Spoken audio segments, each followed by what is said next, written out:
Good day to you folks and welcome back to the Newcastle Save. We've jumped ahead substantially. We're actually on the verge, the eve of the 2020-21 season. We'll kick off that season today. But to wrap up last season, bit of a disaster as it turned out. We really plummeted down the table and we ended up in the relegation zone at some stage.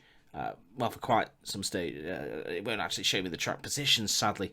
But we did, with about 5 games to go, we did drop into the relegation zone. Fortunately, we did manage to win the last few games. Let's see if we can get into the old schedule for last season. Of course we can.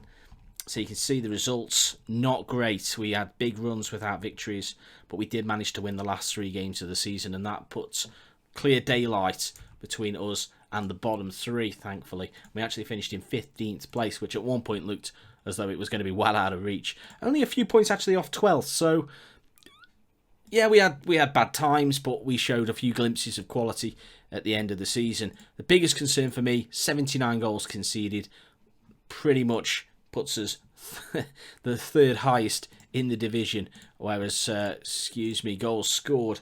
We did alright, we sort of found ourselves in the middle, but if we just managed to keep the door shut a few more times, we would have obviously been far higher in the division.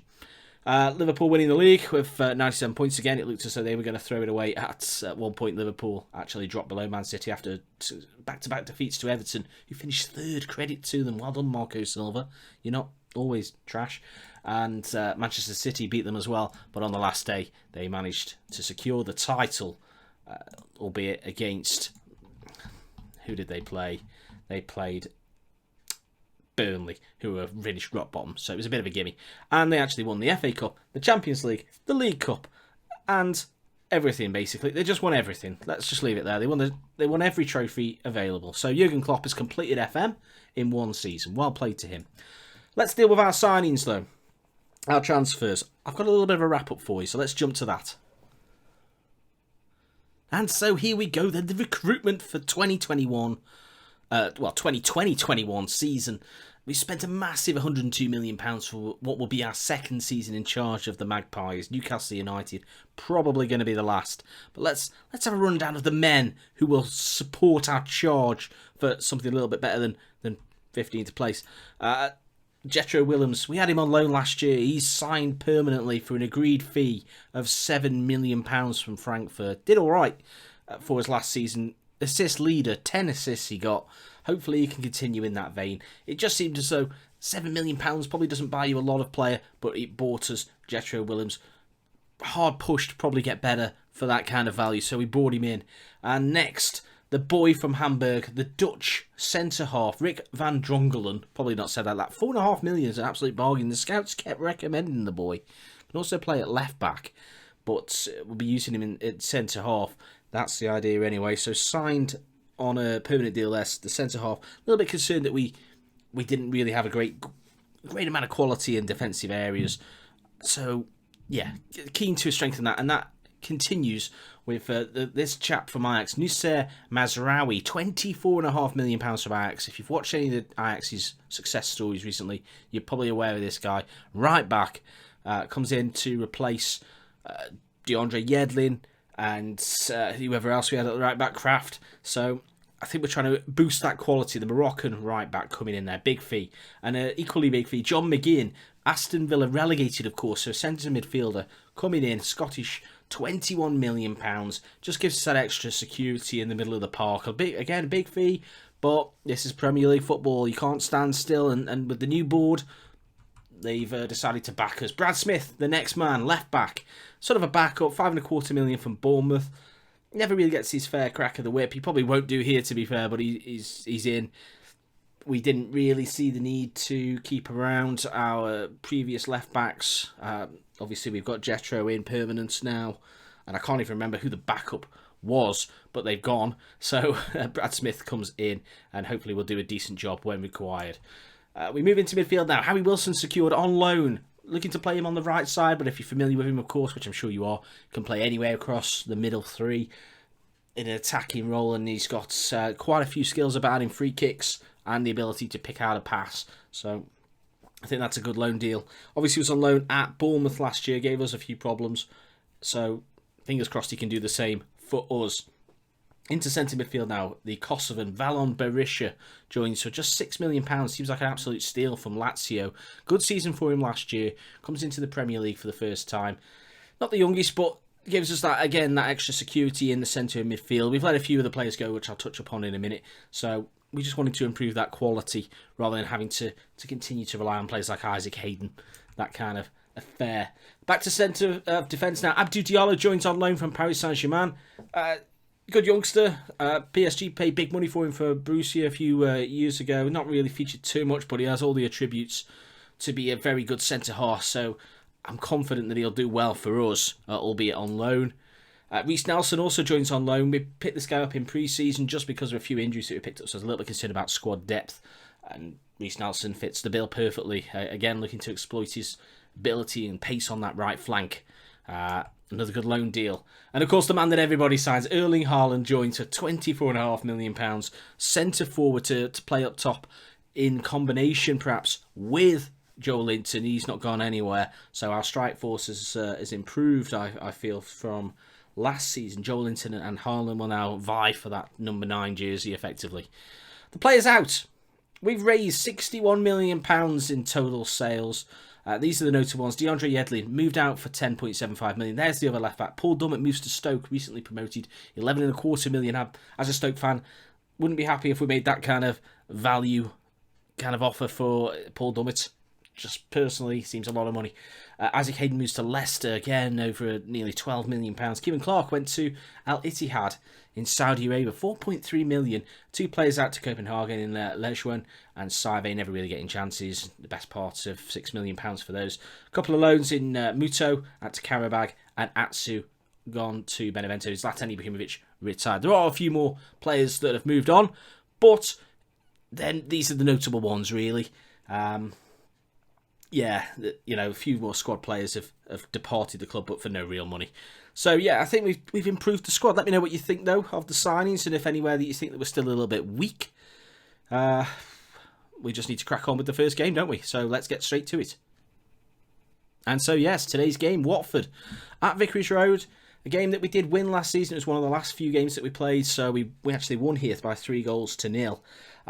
Out of the injuries, we kept Carlos Alenia as well. I didn't mention him in the signings because he's not really a new signing. We haven't really sold any players of key first-team players, I would say.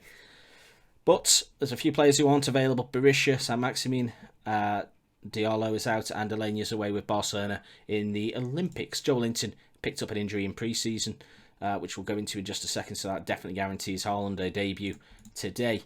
Pre-season went pretty well. We won all but one game, which was a 1-1 draw with Rangers. The referee was an absolute joke. He sent Jalvi off for literally nothing. Gave 2 penalties that shouldn't have been. We did profit from the second one, but missed one via Matt Ritchie. So a 1-1 draw, we should have won the game. But other than that, we've done quite well. We've actually beaten decent sides in Sporting, and Union aren't bad. And also some gimmies against Aldershot and Gateshead. So today, Watford, big difference, big step up in quality. I'll see you pitch side with the teams in just a second. So with the injuries we have, we go with a few debuts today. Wilson left side, Reiss Nelson on the right, and that means that Almiron starts in the middle. We're actually doing this 4-2-3-1 effectively, so we've withdrawn one of our strikers. I just felt that we were getting a little bit isolated in midfield. The gap between the striker and the midfield didn't do well, and the change to this formation actually coincided with an upturn in performances. Mazraoui picked up an injury in his first pre-season game and has actually been out until now, so he's not quite fit. It's a bit of a gamble to actually throw him back into the team straight away, or put him in the team straight away, but that's what we're going to do. We dropped Shelby into a slightly more withdrawn role with John McGinn making his debut, and the other debutant, Drongelen, alongside Fabian Schär. Whew, tense. I'm nervous, to be honest. Watford are a good side, despite the victory that we got at the end of last season when we needed it. When the chips were down, we really needed the points, and we went and got them. Different story today. It could be good, it could be bad. So fingers crossed, eh? Early doors then, a throw in on Watford's far side. Cabasele picks it up, goes to Mario Rui, not Marco. Don't know who that is. Cabasele. Ooh, I thought he might have just played that loose, but it's not a bad ball, but Williams should cover nicely. And does. Dubravka in goal, so keeps his place. no signings in goalkeeper. We've elected to promote Freddie Woodman into the first team as the first choice backup. As a long ball down the near side doesn't go anywhere. Haaland might be in and hits the post, I think. No, hits the goalkeeper. Great save from the Watford man. Just on the goal line, it seemed. We might get a strange goal line replay in just a second, as long as nothing happens here and doesn't look as though anything will. Ooh, I mean, it's hard to tell from this angle, isn't it? We're going to assume that that's not over the line because goal line technology, unlike VAR, is absolutely accurate. Can't be fooled, apparently. Throw in now, just 10 minutes played. Willems gives it to Almiron. He skips around his man and races away down this left side where he's more used to playing. Will he shoot, as most players seem to do? He does, and it's in the back of the net. Don't quite know how that occurred. A Christian Kabasele own goal inside 10 minutes. And we have a goal to start the season. Decent play by Almiron. I thought he was going to shoot from, well, not from this angle, that would be fine. But from there, and he did shoot, in fact. And, well, it's clumsy to say the least. Reiss Nelson involved and takes all the credit. He's milking it, absolutely milking it. Throw in now, Willems launches it into the penalty area. It's headed away to Shelvey, and Reiss Nelson drives into the bottom corner. We have a 2-goal lead inside 20 minutes. Fine strike by Reiss Nelson on his debut. Of course, we don't want to get carried away like we did last year when we beat Arsenal 7-2 on the opening day, only to then find ourselves in a relegation struggle for much of the season. But this has been a good start for us. There's more to it as well. Still inside 20 minutes. Another throw in by Willems. Finds Almiron. Long ball towards Shelvey, but it goes over his head to Nelson. Back to Shelvey. Finds Mazraoui. Right side crosses. Headed away. And Watford might be able to build here as they go back to Cathcart. But Shelvey skips in. Surely Haaland on his debut. And he does score on his debut. 3-0. And the Watford crowd is starting to wave them goodbye. Wave the Hornets goodbye. That's probably ticked them off a little bit.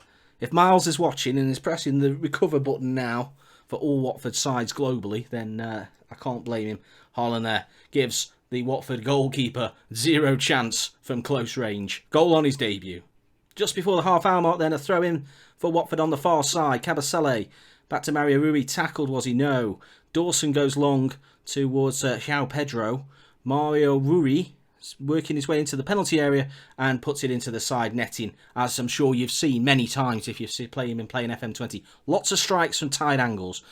Goal kick now, headed away by Van Drongelen, but Jedvaj on this right side, the Tin Man, finds João Pedro, put in but cleared away. But Watford seem to be on the front foot all of a sudden, and Jedvaj works it in, and Watford have a goal back. João Pedro on... well, I was going to say on his debut. I don't actually know who he is. Apparently down to a Van Drongelen mistake. Let's see if we can pick that out. Van Drongelen's the left-sided centre-half. Don't really see a mistake in there. Could have been tighter. Sure. Mistake? I don't know. Obviously, we need to tighten up. If, well, look at those stats. We've been in well on top. It'd be harsh. I mean, Cathcart, mate. 4.9. Get yourself off the pitch, son. Mario Rui over this free kick. Headed away, is it? And it's off the bar and into the back of the net.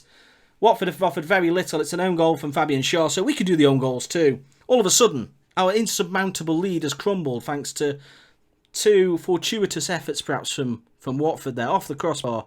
And then Fabian Schär makes sure that Deeney's not going to get there and heads into his own goal. You can see there, half-time then, 3-2 we lead. Just the one shot on target for Watford. I feel a little bit annoyed that we've conceded twice. I think we have to say that we have to keep the levels up. And Shaw's the one who looks stressed. I mean, you're the one that's headed it in, mate. So you need to really concentrate. You know, centre-half still looking a bit shaky. We conceded a lot of goals last season. We've started in that vein. Hopefully we can just get back on it. As Harry Wilson is going to have to go off. Matt Ritchie, the man, to come on the left side to replace him. A little bit unfortunate to have to lose him so early in the season. Well, not in the game, obviously. We're almost an hour in. That's quite a long time in the game. But in the season, if it's a significant injury. Almiron, good run, but quite straightforward save. Pontus Dahlberg in the Watford goal, interestingly. A keeper that I've used. And Jetro Willems now carrying a knock. We'll get him off for Brad Smith on his debut as well.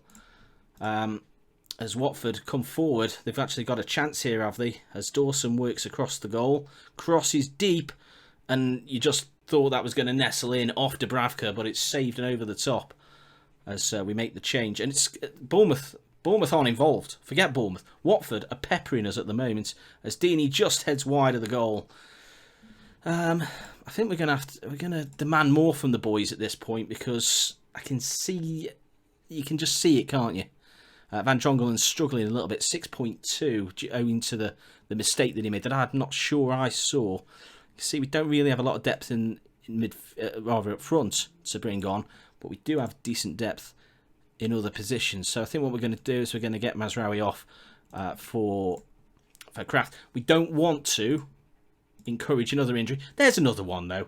We've looked after the players fitness-wise all pre-season, but that's going to kick us in the teeth. We're going to have 3 injuries on opening day as Shelvey over this free kick and tipped over the crossbar by Dalbo, the Swede. And that's pretty much all we've offered in this second half. It's not been great. After we scored 3 good goals, we sort of fell behind a little bit in terms of the play. Perhaps that's to be expected as wild effort from Mazraoui. I mean, I've made a change. No, sorry, that was Reiss. Hands up about that one. Looks as though we are going to record the victory, though. The W goes to us, and we do get the 3 points. Thoroughly deserved, in my opinion. I'm impressed that Cathcart made it through the game with a 4.6. I think we tell the boys that was a good win. It's actually, over the 2 seasons now, 4 wins on the bounce. I just don't like the fact that we conceded twice, even though we didn't deserve it. Minor injury for Jetro. Slightly bigger one for Wilson. A 3 to 5 week injury there. Groin strain for him. But you're taking away win in the Premier League all the time. I think what we'll look to do is we'll look to come back. We're going to jump a month each time. So we'll come back for, what should we do? I think we shall do the Liverpool home game. I almost call it a victory. You know, yeah, it could be. It could be. We actually drew with Liverpool last time out. Drew 0-0 at St James's. I'd take it. I'll snap your arm off right now.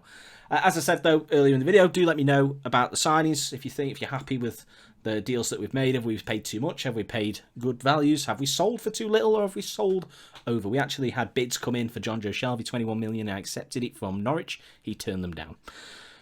I thought that was a good price for 28-year-old John Joe Shelvey. I'd take it again. But yep, do let me know what you think of the side as it stands. And this victory, of course, as well. Subscribe if you're new to the channel and pop a like on there for me. It really does help the channel out and love to see it. I look forward to seeing you again for the next video. That'll be the Liverpool game. Take care and goodbye.